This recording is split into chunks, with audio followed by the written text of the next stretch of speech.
Happy evening friends. నా పేరు శివరామకృష్ణ అండి. నేను సుచిత్ర ఉంటా అండి. నాకు ఒక అబ్బాయి, మా అబ్బాయి పేరు శరణ్ భూషణ్, మా వైఫ్ పేరు లావణ్య అండి. నేను రియల్ ఎస్టేట్ ఫీల్డ్లో ఉన్నానండి. రియల్ ఎస్టేట్లో ఫీల్డ్లో ఉండే గొప్పతనం ఏమంటే, ఈ రియల్ ఎస్టేట్లో ప్లాట్లు అమ్మేవాళ్ళు కానీ కొనేవాళ్ళు కానీ ఇద్దరు అదృష్టవంతులండి. ఎందుకంటే మనము ఈ ఇన్వెస్ట్మెంట్లో పెట్టడం వల్ల రియల్ ఎస్టేట్లో మన మన యొక్క ఇన్కమ్ అనేది మనము ఎక్కడున్నా ఏం చేస్తున్నా మన పని చేస్తున్నా అది అనేది పెరుగుతూనే ఉంటుంది. ల్యాండ్ అప్రిషియేషన్ పెరుగుతూనే ఉంటుంది. కాబట్టి నీ యొక్క తలరాత మార్చే ఫీల్డ్ అండ్ ఇన్వెస్ట్మెంట్ ఏదైనా ఉంటే అది రియల్ ఎస్టేటే అండి. మీరు రియల్ ఎస్టేట్ అనేది దీనిలో ఇన్వెస్ట్మెంట్ అనేది ప్లాట్స్ కొనడం అనేది మీరు ఒక అలవాటుగా మార్చుకున్నారనుకోండి, మీ తరమే కాదు మీ తర్వాత తరాలు కూడా చాలా బాగుపడతాయి. ఎందుకంటే మేము మార్కెటింగ్ వాళ్ళము మిమ్మల్ని వచ్చి కలిసినప్పుడు మీరే మామూలుగా ఒక బయ్యర్ మైండ్ ఏ విధంగా ఉందంటే, వీనికి ఎంతో లాభం ఉన్నట్లుంది, అందుకే నా వెంబడి పడుతున్నాడు, నాతో కొనిపిస్తున్నాడు అని అంటారండి. కానీ చాలా తప్పండి. దీనికి ఉదాహరణ చెప్పాలంటే, మేము ఓఆర్ఆర్ అనేది గవర్నమెంట్ అనౌన్స్మెంట్ చేసిన తర్వాత మేము చాలామంది బయర్స్ దగ్గరికి వెళ్ళామండి. ఇక్కడ ఓఆర్ఆర్ వస్తుందండి, ఈ ఓఆర్ఆర్ వచ్చిన తర్వాత సరౌండింగ్ ల్యాండ్స్ అని పెరుగుతాయండి, మా వెంచర్స్ అప్పుడు గట్కేసర్లో ఉండే, తీసుకోండి. సో చాలామంది ఎమ్మడిపడ్డాం. దాదాపు ఒక మా టీం తరపున 1,00,000 మందికి చెప్పిండి వచ్చండి. దాంట్లో కొనే వాళ్ళు మటుకు కేవలం 50 మంది 60 మంది మాత్రమే కొన్నారు. ఆ రోజు 3,500 రూపాయలు మాత్రమే ఉండేది గజం. ఆ రోజు మా మాటలు నమ్మి ఎవరైతే ఇన్వెస్ట్మెంట్ చేశారో వాళ్ళు ఈరోజు కోటీశ్వర్లండి. ఎందుకంటే మేము ఆ రోజు గజం వచ్చేసి 3,500 అమ్మాయండి. మా దగ్గర 1000 గజాలు కొన్న ఒక కస్టమర్ చెప్తాను ఎగ్జాంపుల్. అతను ఆ రోజు కేవలం 35 lakhs కొన్నాడండి ఆ ప్లాటు. దానికి కూడా మేము రియల్ చెప్పాలంటే అతను చాలా ప్రెజర్ చేసి కొనిపించారు. ఎందుకంటే అతను అమౌంట్ ఉంది, అతను ఇన్వెస్ట్మెంట్ చేసే ఆలోచన ఉంది కాబట్టి అతను యాక్చువల్గా అయితే గోల్డ్ మీన్నో లేదా షేర్ మార్కెట్ ఇన్వెస్ట్మెంట్ చేసే ఆలోచన వారికి ఉన్న అతనికి మేము దీన్ని డైవర్ట్ చేసి కొనిపించామండి. స్టిల్ నౌ ఇప్పుడు ఆ ప్లాట్ వాల్యూ వచ్చేసి గజం 15,000 అండి. అంటే 1,50,00,000 అయింది ఇప్పుడు ఆ ల్యాండ్ రేట్.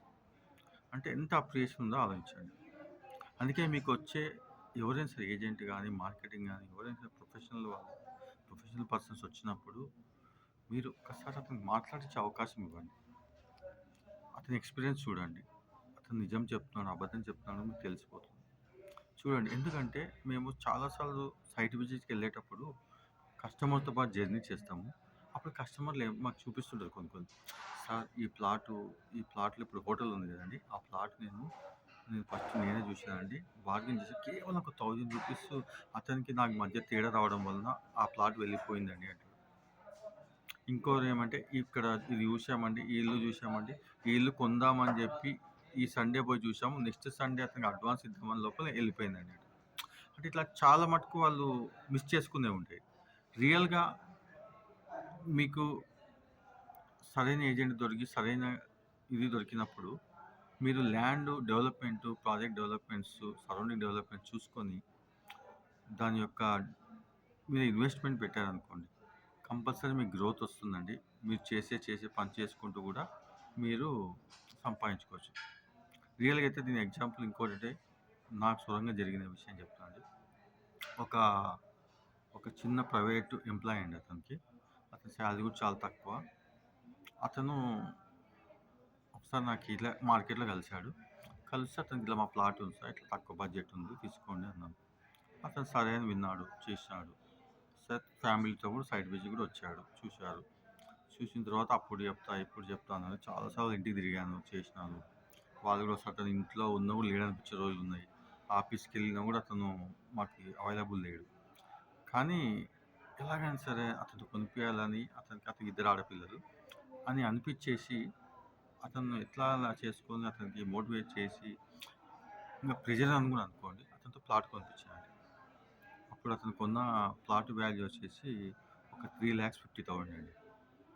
కొన్నాను. తర్వాత కొన్నాను. ఇంగా ఓకే. అతను రిజిస్ట్రేషన్ చేపిచ్చాను. అతని డాక్యుమెంట్స్ అన్నీ చేసుకున్నాను. చేశాను. తర్వాత నాకొక 7, 8 ఇయర్స్ తర్వాత ఒక కాలొచ్చిందండి. వాళ్ళ మిసెస్ చేశారు కాల్. చేసి ఇట్లా సార్ ఇట్లా మా ప్లాట్ కొన్నారు కదండీ మా వారు. ఇట్లా చనిపోయారండి. ఇట్లా మా బిడ్డకి ఇట్లా మ్యారేజ్ కుదిరింది. అతను ఉన్నప్పుడు పెద్ద సంపాదన కూడా ఏం లేకుండే. కొద్దిగా మేము దాన్ని సేల్ చేసి చేయాల్సొస్తుందండి అన్నారు. ఓకే అమ్మ నేను వచ్చి కలుస్తాను. మీరు ఎక్కడనో కలుస్తాను ఆమె అన్నారు. కానీ నేనే మీ దగ్గరికొచ్చి కలుస్తాను. వెళ్ళాను. ఆ ప్లాట్ చూసి ఆ ప్లాటు ఓకే. మాట్లాడిచ్చాను. వేరే బయ్యర్‌ని చూశాను. అతనితో కొనిపిచ్చాను. అది సుమారు వచ్చేసి ఒక 19,00,000కి సేల్ అయిందండి. 19,00,000 సేల్ అయింది. ఓకే. ఆమెకి తీసుకుపోయి రిజిస్ట్రేషన్ ఆఫీస్ దగ్గర ఆమెకి అమౌంట్ ఇప్పించాను.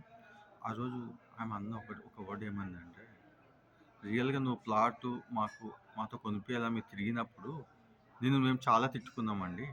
ఎందుకంటే ఇతనేమి మనము ఒక ఏమన్నా మన ఇంటికి కావాల్సిన ఫ్రిడ్జు, ఈ టీవీ ఇవి కొందామంటే ఇతను మాతో బలవంతంగా ప్లాట్ కొనిస్తే చాలా తిట్టుకున్నామని. కానీ ఈరోజు మా పెళ్ళికి అదే ప్లాట్ ఉపయోగపడిందండి. నువ్వు నా తమ్ముడిలాగా అనిపిస్తున్నావు. పిల్లలకి మేనమామలాగా లాంటి వాళ్ళని మీరని చెప్పి అప్రిషియేషన్ ఇచ్చారండి. దానికి నాకు ఇప్పటికీ నేను మర్చిపోలేకపోతున్నాను.